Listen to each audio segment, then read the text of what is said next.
Hi, everyone. Thanks for joining us. It's Nick here from Speaker's Corner. We're so honoured to have our guests here with us today, and thank you to everyone for joining us. Without further ado, delighted to introduce you to TV and radio presenter Vick Hope. Hi, thank you so much, Nick. Hello, everyone. Good afternoon. Welcome to Speaker's Corner. Thank you so much for joining us at a time that is unlike any other. Obviously, we're all here via our screens during a global pandemic.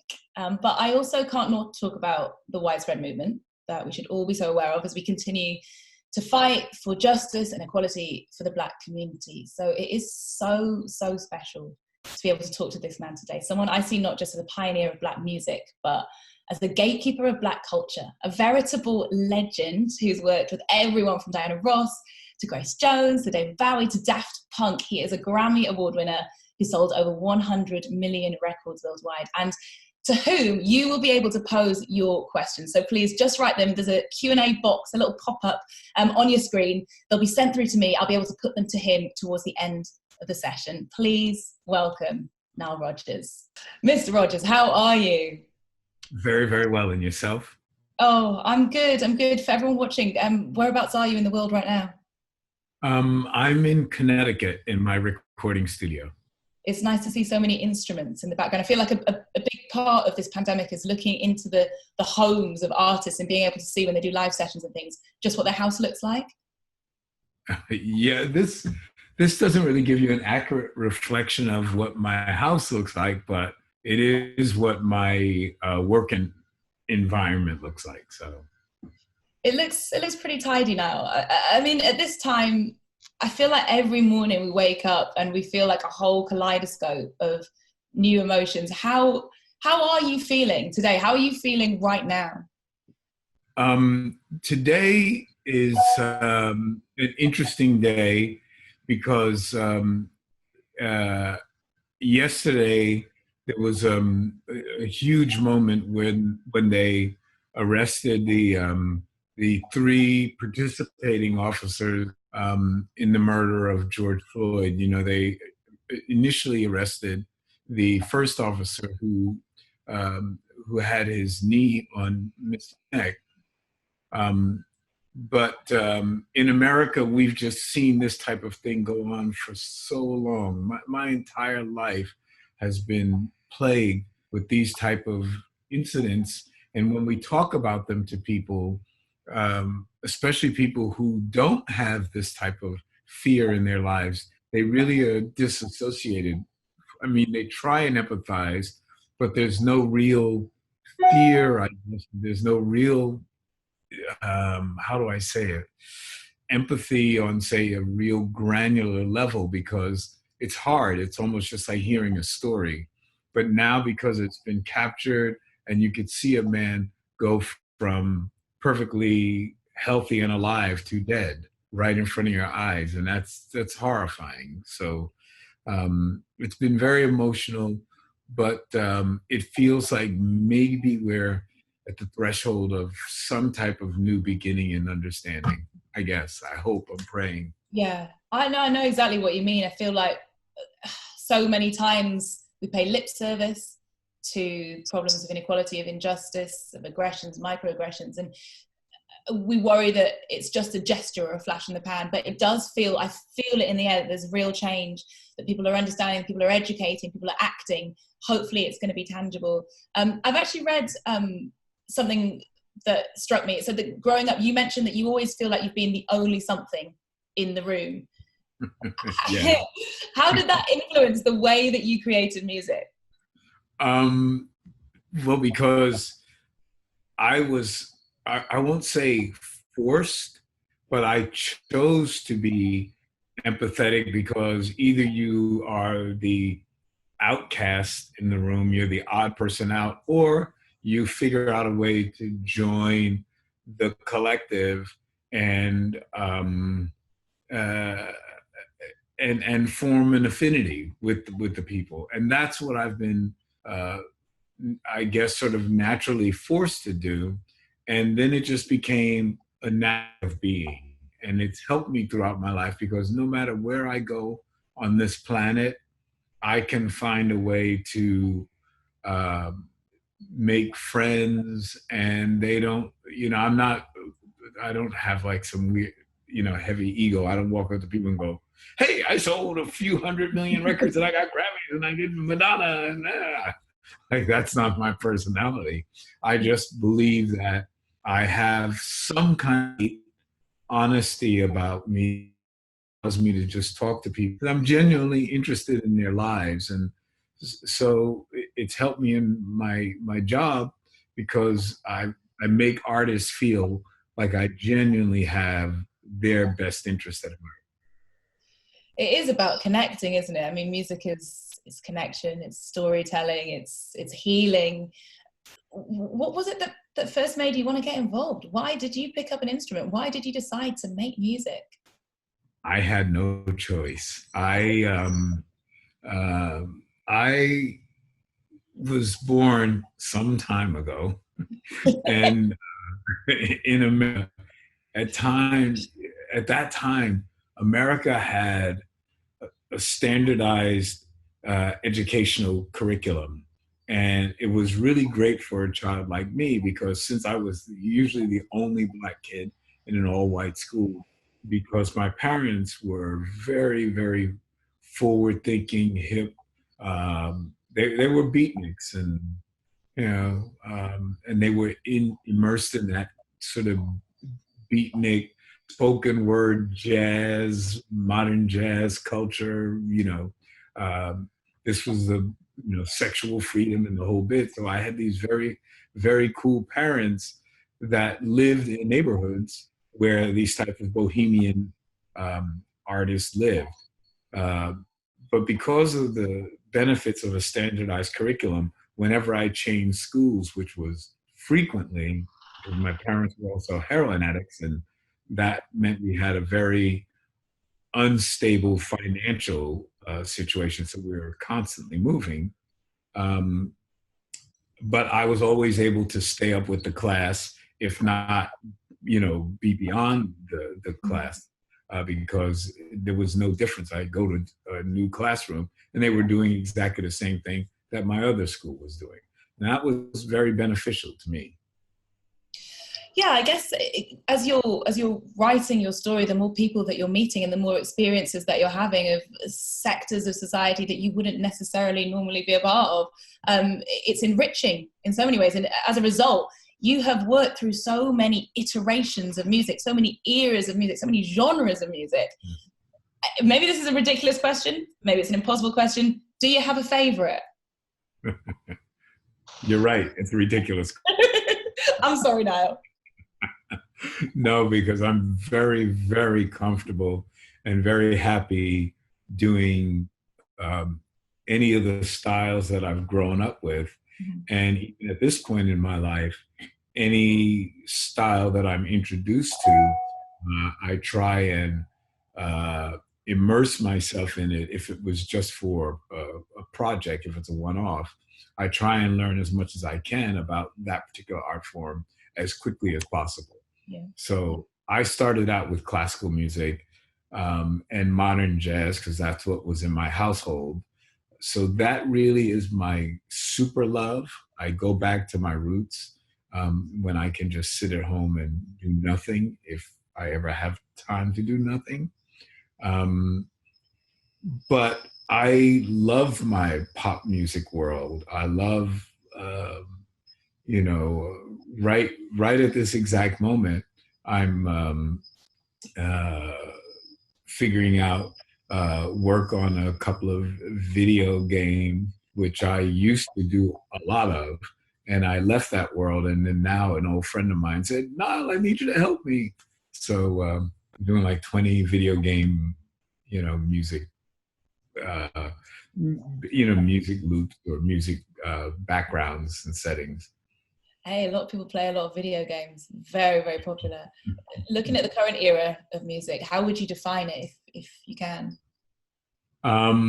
It's interesting because popular music, very, very, very popular music, is quite formulaic right now. And I don't know if that's good or bad, because sometimes when you have these forms that we are somewhat confined to, um, it forces you to be artistic within certain boundaries, and that can be clever for a while. It also can get monotonous, but that's just, popular. I mean, that's what happens. Things spread across the globe now so fast that an artist can break, and within a few months, they have billions of people listening to their music, which is incredible. Um, but Yeah, it's got pros and cons, hasn't it? It feels sometimes like if you are using Spotify or Apple Music, you can find brand new artists so quickly. And as an artist, that must be amazing. Your music can reach a huge audience very fast, but you can also end up being a one-hit wonder, because it doesn't mean that all your tracks are going to hit that audience, because of the way that they playlist them, the way that the algorithms work. And it means that you can be a flash in the pan, which isn't a great thing if you've got a beautiful body of work to give to the world. yeah, and the other thing is that now, because of the virus, because of the pandemic, we don't. A huge part of what we do is connecting with live audiences. To have that just be cut out of our business, that's a major seismic shift in the way that we communicate. Because recorded music is one thing, live music and performing it is another thing, and and I believe that two different emotions happen when you are in those situations, as a listener and as so. That's really we're in uncharted waters right now, because it's weird to not be able to perform. Yeah, I mean, summer's coming up, and so, I mean, I've seen you several times at festivals, and I just can't imagine how upsetting it must be to know that we've got this summer ahead of us and we're not going to be going to festivals. Because you're right, it's all well and good listening to music, it's all well and good watching on Instagram Live people doing sessions at their houses, but I miss the sweat, and I miss dancing, and I miss touching someone that I don't even know in a crowd. How are you feeling looking at the summer and knowing that that's not going to happen this time? It's very bizarre, because at the moment, in my musical business world, I'm planning and developing these situations that, when things get back to some kind of normal, they are situations where I'm in front of people, um, definitely contacting people in us play. How much we depend upon that connectivity with the audience. That's really important to us. Yeah. That's what made me start loving dance music in the first place. I walked into a club and I saw disparate people dancing to this music called disco, and I was like, "What the hell is that?" I had never seen so many people that didn't seem like they belonged together, all of a sudden forming a bond and just loving the music. And it was maybe the most romantic. When I say romantic, I mean, sort of in a philosophical way, thing that I had ever seen. I come from cultures where you can really define us. My parents were beatniks. I was a hippie. Blah blah blah. And all of a sudden, disco comes along, and you could be anything you wanted, and it still worked. You've actually touched on something there, and it's the way that we then manipulate the situation to make it the best that we can. And we've got to be creative, we've got to be innovative. Something that, as an artist, you are the pinnacle of, you're the epitome of innovative and creative. What does it take, in your opinion, to be original, creative, and innovative as an artist? Which artists do you see out there who really define it for you? It takes a lot of hard work. To me, it takes a lot of interaction with other artists and performers. Not that you necessarily always have to collaborate, but you certainly want to talk. That inspiration that just comes from discussing what you like and what they like and what in their art form, what it is in that art form that they like, that moves them. Things like that are really important to me because I have, it's either a gift or a curse of always being able to compose anytime I want. That doesn't mean it's good, but I'm never without any musical ideas. I can walk into a room, a full symphony orchestra, and just start writing on anyone's music and come up with ideas, develop motifs right on the spot, and we can orchestrate and do that. Or I can just hang out with one person and we can talk about ideas and come up with something, and then now start to take that journey along that path to get to that end goal. So it's a blessing or a curse. It's brilliant, and it makes sounds that we've not heard before, and that's one of the most brilliant things about music, is when you're like, I have never heard anything like that before. But then it can become a whole genre. I mean, so many times you've thrown the rule book out the window. What rules should we be breaking in music and beyond?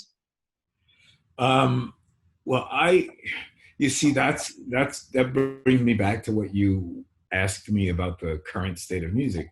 And I was saying how right now, in a strange way, it feels more formulaic than it's ever felt to me. But at the same time, because when you have these sort of formulas, it then challenges you to be interesting and artistic and make your point within the confines of this new formulaic construct, if you will. I actually find it exciting and challenging. And when I do something that I believe in, I'm ready to accept the fact that the masses may not like it.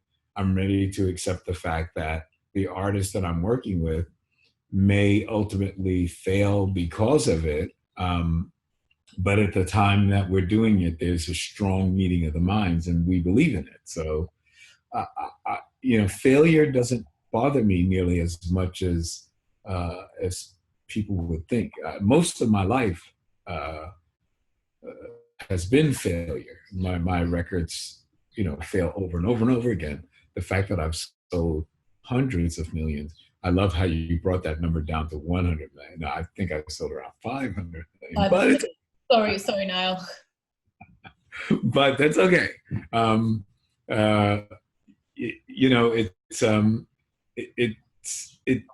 get there. It's because I've had but I work so hard. I think as well, something that you mentioned earlier was the foundations that you're building that on, because I was going to ask you if there's any you took that didn't pay off, but you sort of answered that. But when you have built the foundation strongly, you've learnt the classical music, you've learnt those genres inside out, you can take risks and make mistakes because people are still going to come back and work with you. Even if, as you said, and I'm sure this is not the case, that you've ruined it for an artist by getting them on and it's not worked out, they still want to work with you, right? Yeah, well, it seems that way. I'm busier right now than I've been. I wake up in the morning and I can't even catch up with projects. As a matter of fact, I woke up this morning and I wrote 5 articles, and I said that, and this was being honest, by the way. I said that because we've been sidetracked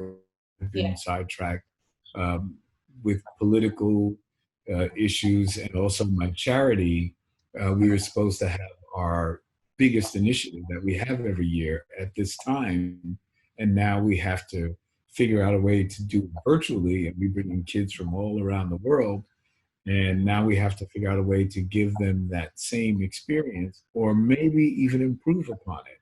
And that's taking a lot of calories out of my team. And we find that we can't rest on our laurels. We got to try and figure out, what do we do now in the midst of a pandemic, in the midst of the obvious great tension that's going on in this country now. Having a president that seems completely insensitive. I mean, I've known our president since I was 28 years old, and I never thought that he was particularly sharp, but he was in the in the circles, in the social circles in New York, in the clubs, and that whole scene.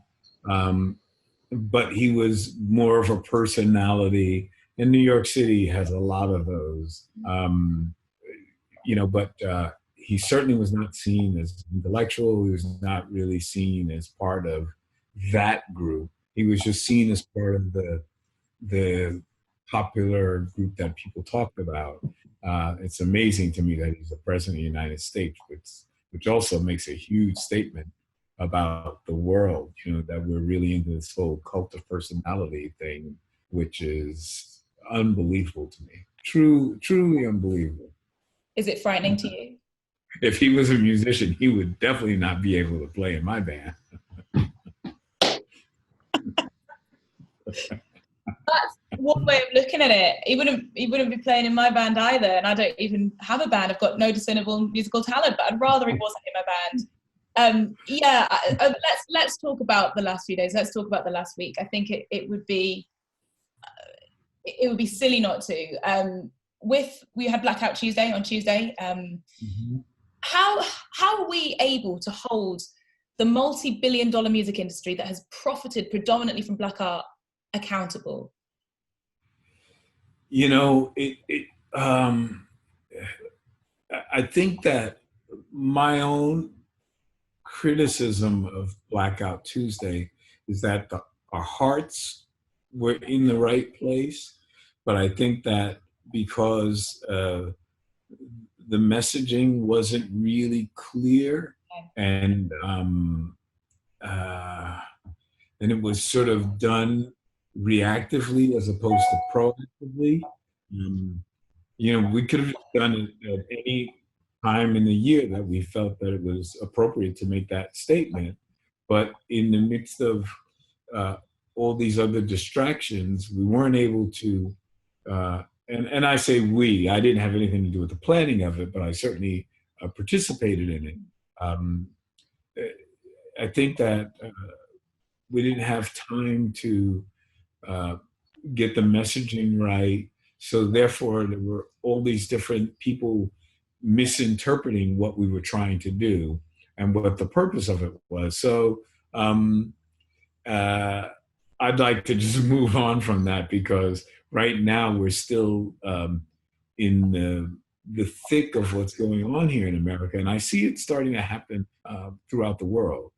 And it feels to me, even though I've been involved in the movement, as we used to call it, and that's how I still think of it in my head, since I was a child. And let me really clarify. When I was a child, we had social programs that were for the betterment of society as a whole. Like, I was a Cub Scout and a Boy Scout, and I did all of these remedial programs that were just about becoming a good person. And then you had these other programs that would start to develop. You'd have community organizations and community activism and things like that to actually try and fix the problems that were basically just happening in your community. Now, they may have been happening in other communities, but you were dealing with your community and how do you fix the problems there. Living in an urban center like New York, with, my God, we have more, uh, different ethnic backgrounds and areas and sections and the whole bit than almost any place I've seen. But well, actually, Europe is very like that. But New York is unique, and so I grew up with that mindset to always want to help people. That's just how I am, and maybe that's why I became a record producer, because I always want to help. My job when I wake up in the morning is I got to fix something. Yesterday I was in my house, but I always need to fix something, and so it's it just it feels a little different this time. Hoping that it really, because to watch it happen across America, I think that people are feeling the pain Black people feel all the time, because now with the pandemic and their funds being cut and their job loss, I mean, we now have unemployment levels that have reached the level of the Great Depression, and I never thought I'd see that in my lifetime. When I started to become a professional recording musician, we were in the midst of the greatest financial recession since the Great Depression. We've now had 2 recessions that have surpassed that. And now we are at this level, which is going to pass the 2 prior. So this is a unique convergence of despair, in a way, that maybe from this horrible chaos our situation will somehow right itself. Yeah, it's darkest before the storm, isn't it? And hopefully once it clears, there will be change on the horizon. I sincerely hope so. I feel like music is a great unifier. I feel like it's a really good way to talk to people, to help them to understand. Because as you say, I think for a long time there has not been an understanding. There's not been let me put myself in your shoes. Let me educate myself. Let me research. How can we use music to heal during times of unrest and adversity? Well, music has always been, I invented a new word I called music. Always been useful because you can express a wide array of emotions. You can run the gamut, and if it is singable and it resonates with people, you can really push the boundaries if that's what you so choose to do as an artist. When you make music that people can feel, hear, they don't necessarily get the message right away, because the feeling is people just dance and move and groove to it. No longer are we the type of people who go home and set up a situation like this and just sit there and listen to music. Now we carry our music along with us, and it becomes wallpaper to our lives. It's just there when we're exercising, when we're walking, when we're in the car. So stopping to listen to music purely to grasp its message has changed the way that we consume that art. And therefore it has a different effect on a person.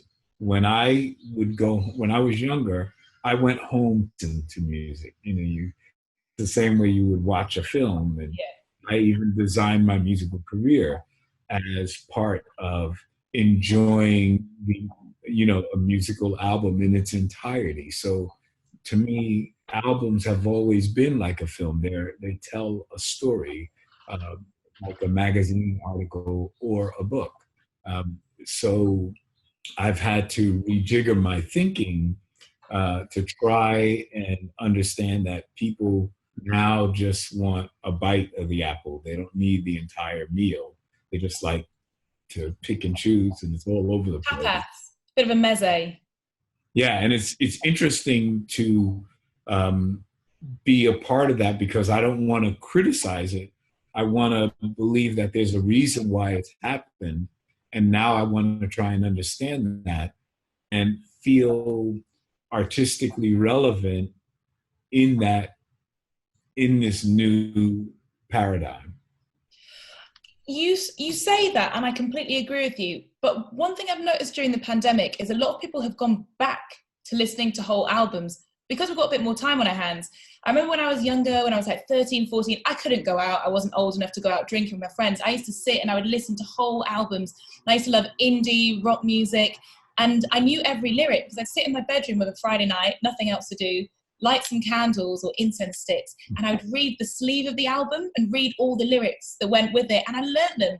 And I recently went back to that, and I went back to it with some of the same artists as well, and I remembered every single lyric to every single song on an entire body of work, on an entire album.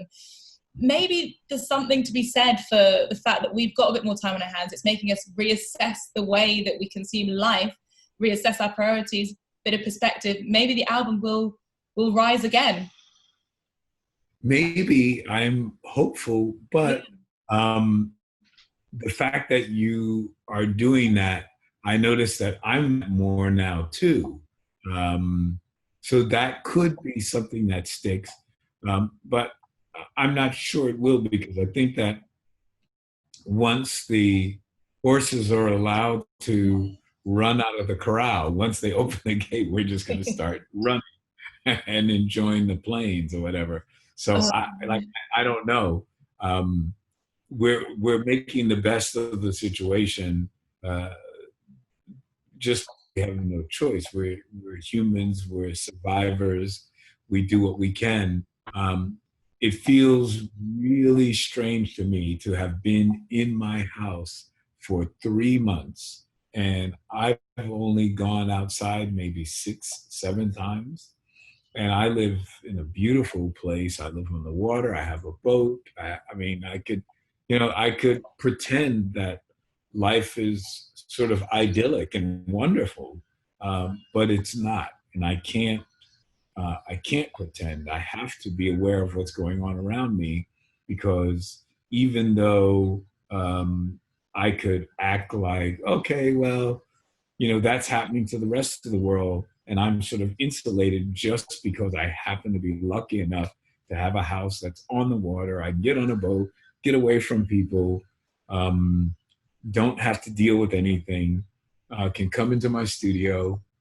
No one else can come in here except for people that I know are cool, meaning disease-free at the time. I've already had 3 COVID tests, and I try and stay on top of it because I'm in the highest risk category. I have 4 of the top 5 risk factors. So I have 1 and 2, 4 and 5. It was like, wow.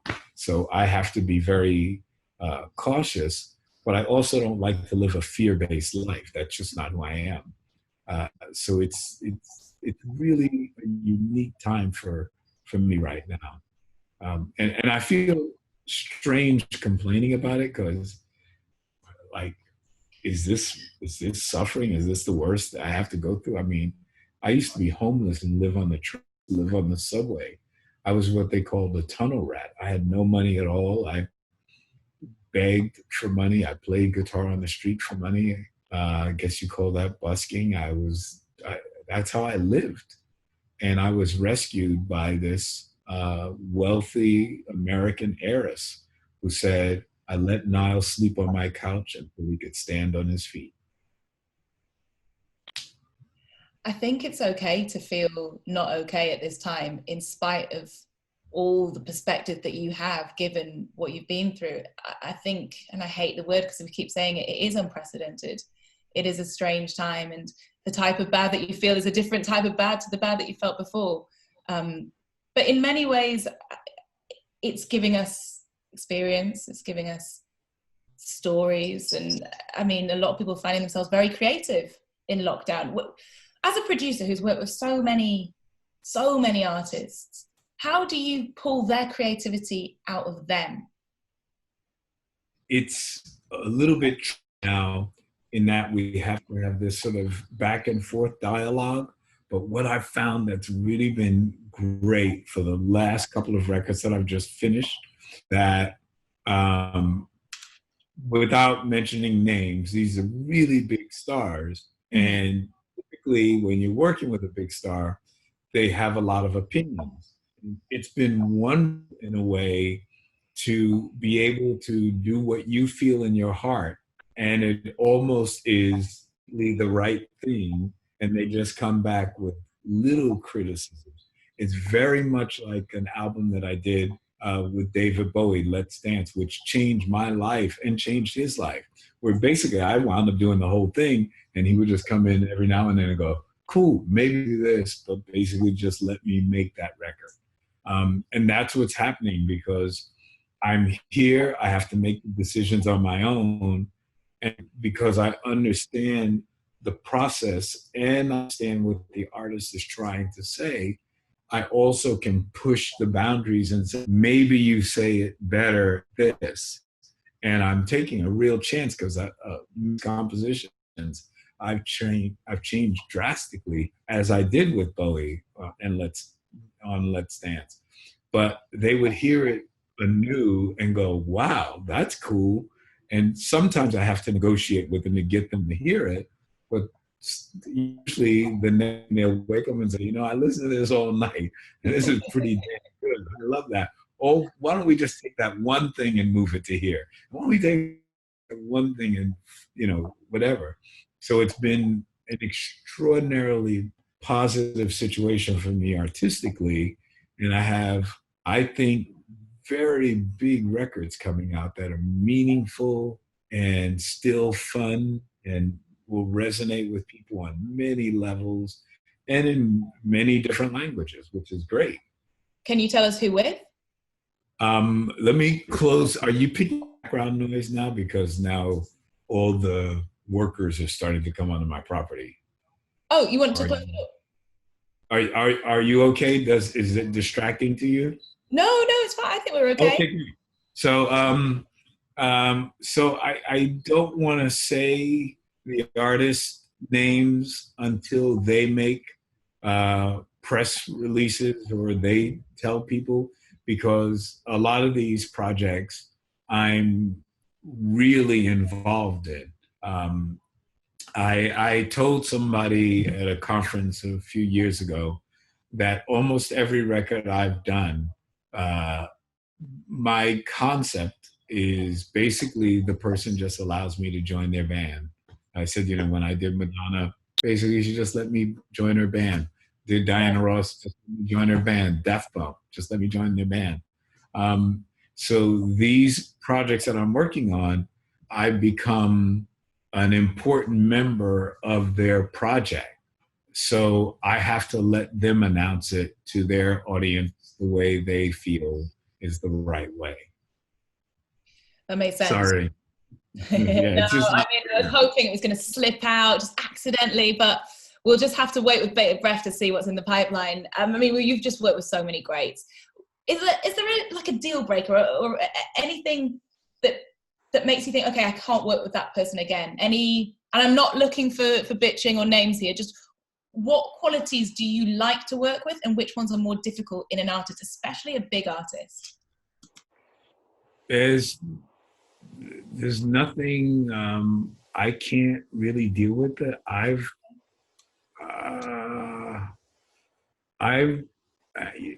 don't know if you've seen my full resume, but I've done hundreds of records. I'm 68 years old. I've been doing this since I was like 20 something. I've been working. There was a time to do, 4, 5, 6 different records a day, just running around New York, playing on this record, playing on that record. I'd have a daily planner. Boy, talk about being old school. Had a daily planner. No, I've got a planner as well, like writing down with a pen. At 2 o'clock, you're at this studio. At 4 o'clock, at 6 o'clock. So that's how my life used to be. And you never knew what was going to happen when you got there. And especially when I was younger, because I wasn't famous, I didn't have a name that was known. Quite often when a conductor or a producer would hear something wrong, they of course would blame it on me because I'm the new guy and I'm sort of unknown. But I have to say, with a huge amount of humility, every single time that that's happened, I would say, "Could you please solo my track?" And they would solo my track, and I would say, "Okay, it's one of those professionals over there that's messing up, not me." Because as a kid, I was very well schooled, and I could read music exceptionally well for a guitarist. Guitarists are notoriously bad music readers because it's one of those instruments you just pick up and start fooling around with. Um, and you know, a lot of guitarists don't really learn music on a theoretical level, certainly not on a mathematical level. Therefore, it's just you know, like patterns and tricks that they learn. They don't necessarily understand music theory on a very deep level.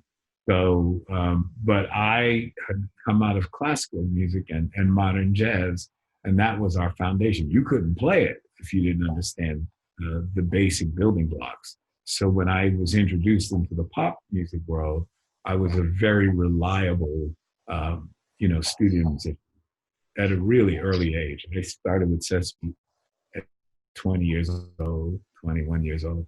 I'd only been playing the guitar for 2 or 3 years. And that probably makes it easier and a more viable option to be able to insert yourself into someone else's band as a member of their band, as opposed to an outside producer. If you've kind of got that session mentality and skill. Yeah, you hit the nail on the head. That's how I look at it. So imagine, you know, if you're, I'm trying to think of it. Okay, so like, let's imagine if we're playing a sport, um, and all of a sudden, one day you get to hire somebody that can play sort of every position, you know, on a pretty high level. Maybe not the best, but on a level that once you put them in the team, it elevates the entire team. Um, I forget the old parable where a rising tide lifts all boats or something like that. And that's the thing, is that when you come in and you can raise the level of the tide in that situation, everybody gets better. So the bass player gets better, the featured artist gets better, the drummer gets better. We all get better when that team player can come in and say, you know what, if you did that, it would make this group better. And that's what I think that's the skill that I have. I'm not sure, but that's what I think it is. No, it's a skill. It's also, in some ways, it's like a legacy. That's a mark that you're leaving on the industry. Before I go to the questions from the audience, because we're going to start running out of time, I just want to ask one more thing. What is the mark that you want to leave on the industry, on people, with your legacy, with your body of music? I don't know, because I never really thought like that, because the thing that initially excited me was I wanted to play other composers' music. I thought I was going to be a classical musician, and I dreamed of just being part of a great symphony orchestra. So it was only about interpretation as opposed to composition. The fact that I became a composer, and then a successful one, was not my aim as a child. So thinking about legacy, and, you know, I think that people will judge, and, you know, based on, you know, obviously the most popular stuff, but that's certainly not how I see it. I think my failures are some of the best music I've ever composed or produced. I mean, that stuff is, you know, musically and theoretically speaking, some of the most complicated and meaningful from a spiritual level music I've ever done. I did an album with Al Jarreau that I think is just phenomenal. And you know, some of the work I did with B-52s, or even latter work that I did with Bowie is incredible. But, um, but people really just remember the big hits. And that's probably, I'll be known for like We Are Family and Good Times and The Freak and Get Lucky, and stuff like that. And don't get me wrong, I'm thrilled to have, co-written those songs. And if that's what I'm known for, that's cool. That's fine. I'll be dead anyway. It's not like I'll be like pissed off about, what are you doing? Stop remembering that song, remember the other one. And you know what? You'll be remembered by different people in different ways. That's the nature of the way that we absorb everything in this life.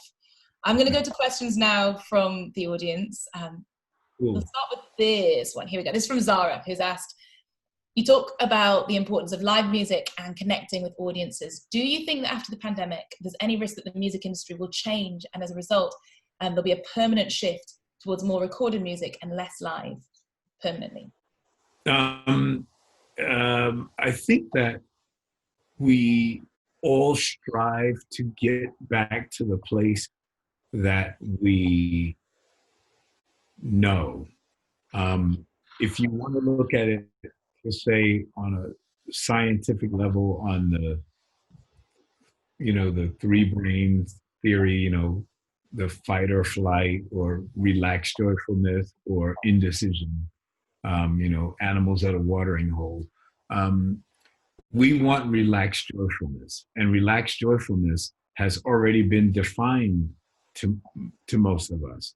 So right now we just have something keeping us away from the thing that we've identified as relaxed joyfulness. But we're going to strive to get back to that. And either technology will create something that will simulate that, or make a new feeling of relaxed joyfulness in music. And it'll be better. I don't know what that'll be, but that can happen. But certainly we're gonna get to a place where music is a real part of our lives, feeling, and makes us feel good, and we can protest with it, and we can dance to it. And for the most part, as hardcore as a message can be, some of the saddest, most political songs that I've ever listened to still feel like beautiful music to me. They make me cry, not just because of their message, but just because the way they're crafted. I just love, great music. So I think that in the interim, there'll be one phase and we'll move to another phase, but then somehow we'll figure out how to get to that state of, of comfort and peace, and back to what we call the festival mentality. Yeah, hopefully we'll sweat in a field again sometime soon. I've got a question here from Sam, who's asked, do you find that the world that we currently live in actually makes collaborating easier in some ways, being able to send ideas back and forth without the time pressure, or working in a studio that you're familiar or comfortable with? Could you just slide into someone's DMs to collaborate with them, basically? Yeah, it's been, in a strange way, easier for me, because I just gave you 2 or 3 examples that have been fantastic. Almost to the point where I can't believe the result. Like, normally I finish a record and people are happy, but I finish these records and they're like ecstatic. Like, they're like, wait a minute, let's do this, let's do that. And I'm like, whoa.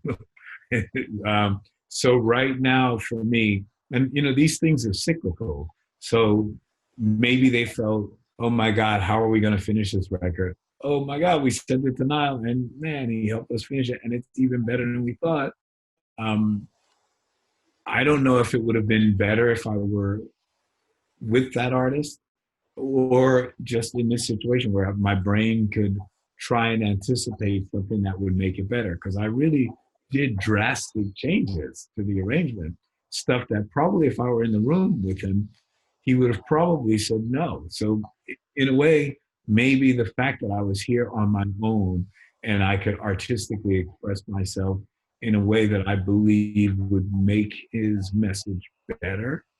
Because it's not my record, it's not for me. It's really me working for that person, and it seemed to work out. And you know, and I want to go back to the Bowie thing because it was a really great experience because Bowie would actually choose to remove himself. He would actually go into a room and watch TV and then come in with fresh ears, didn't have an opinion because he wasn't emotionally attached to the process of developing it. And after you work on an idea, you start to love it. Whereas a person can walk in and just hear it, listen to it fresh and go, nah, darling, what if we did this? Boom, out the room. And that's what's happened with my last few records, which has been wonderful. It works. Now let's hope they're hits. Yeah. Good question from Nina. Along similar lines, actually. You've worked with so many great artists over the years. Who has provided you with the most joyous and positive experience? I would say, if we're not talking about my own band, CHIC and my partner Bernard Edwards, because God, I've never had more fun than working with them. I would guess in order it would be Duran Duran. Okay. And then probably David Bowie, and then probably Madonna, and then probably Daft Punk, because here's what's really interesting about Daft Punk, is they did something for me that took me back to my roots.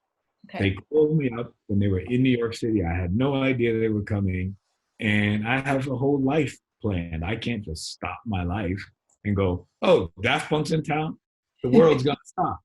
So they forced me to go into the studio and in a matter of hours, co-write 3 songs. It was like, people don't realize that I didn't work on Random Access Memories for more than a few hours. Just one day. I spent one day talking, one day writing and recording, and another day doing a film to explain it and promote it and see how they put it together after I left the studio. That's it.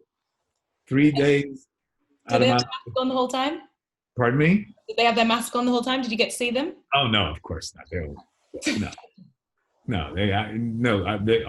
It's funny. The only time I saw them with the helmets was when we were at the Grammys. Right. That was it. I see them all the time as normal guys. I never faces, yeah. And then I saw them with that when we were doing a video for "Lose Yourself to Dance." But I see Guy and Thomas all just as Guy Man and Thomas. I got a question here from Paul, who says, music has often been instrumental in shaping and in changing attitudes. What do you think music can do now to counter the nastiness and the overt racism mixed with politics in the UK and the USA? I'm not really sure because I've never known that music has changed people's feelings. I don't have any scientific evidence to back that up. A person can really like a song that probably could be about hating them. In other words, I could probably like a very racist song, written by somebody who hates Black people, and somehow still like the song, because music is open. It's in the ears of the beholder, and sometimes you hear what you want to hear. My own mother, who knows my feelings and how I write, and, what I'm trying to say, will come in and ask me, what did I mean by that lyric? And I'll laugh and say, Mom, I didn't say that lyric. That's the most ridiculous thing I've ever heard, because sometimes you don't even understand what an artist is saying. when you hear a record, because you sometimes misinterpret their pronunciation of the word. Because when we sing with emotion, we sometimes don't necessarily go, hello. We go, hello. Whatever. It can, it can change sometimes. Sometimes you don't want it to be, as clear as that. Yeah, I mean, I don't know, really. It's a tricky one. I think you're right. It doesn't have to be our responsibility to dismantle these things. We've got so many questions along those lines. Another one from Dal saying, how can we use the power of music to dismantle injustices? Are you saying perhaps to an extent that it's not our job to do that? Or it's not your job, it's not music's job to do that? Yeah, but artists do that, and they do it a lot. I've chosen, just as a general philosophy, not to make my focus. The one time I did that, and I tried to focus on making a political statement, an overt political statement, was an album that I did right after we had one of the most successful years of. We had 2 #1 pop records on the Billboard Top 100 in the same calendar year, and even though we had 2 #1s, we still had a lot of other songs that were #2 or 3 or 5 or whatever. But the sales were just astronomical of those #1s. I mean, one of those songs is still the biggest selling single in the history of Atlantic Records. But the very next year, that same year that we had this huge success, we had this horrible movement in America. Interesting, it looks sort of like what's going on now. Disco sucked. It felt very racist and very anti women and anti people of color and it was seriously homophobic, because during the disco movement, a lot of people, this disco music was really the voice of the voiceless. I mean, it was incredible because people were dancing to songs they didn't even understand. Most people didn't understand that the Village People was talking about hardcore gay life. And I can't believe how I would see guys who were so completely homophobic dancing to, YMCA and stuff like that. And it cracked me up when I would see them dancing to, like, San Francisco, and they're like into it. And I'm like going, wow, that just shows you that the lyrics don't necessarily resonate with the person as much as the primal feeling of the song, the groove, and I mean, and what you intended when you wrote it as well. We're coming up to 4 o'clock, so I'm so sorry. We're going to have sorry. I'm sorry. No, just one more question. I can listen to you for hours. One more question, because so many people have asked very, very similar. If you're a young person right now thinking of getting into the music industry, wanting to create, what would your advice be? Wow, I think that probably would be the most exciting time to become a musician. One of my friends from Australia, she wrote me about 2 weeks ago and said, my God, I just got a guitar and I learned my first chord. And I said, stick with it. Now is a great time to sit home and figure out songs and learn chords and maybe even take it to another level. But even if she just keeps it on that sort of elementary level, it's really rewarding, which is probably the reason why a lot of guitar players don't read music well, is because once you learn these things that a person just comes into your universe and says, no, play it like this. Hey, have you seen this chord? Have you seen that chord? People get a lot of enjoyment out of that. I'm working with writers now that play guitar, but only understand very rudimentary stuff, but make interesting music. And now that I've been injected into their lives, we can take it to another level. But still, I love what they do with their rudimentary knowledge of music. I think it's incredible. So now is a great time to start. Yeah. Take some time, pick up an instrument, get to grips with it, but experiment as well. Why not?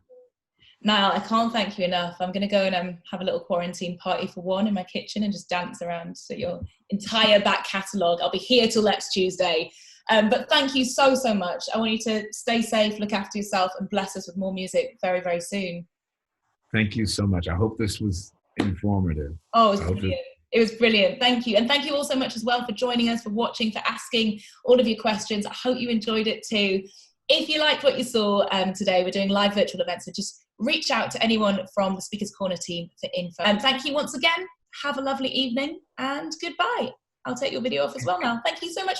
Bye. Cheers. Just a massive thank you to Vic and to Nile. Stay safe, have a great rest of days, and look forward to seeing you at our next virtual event. Thanks a lot. Take care. Bye.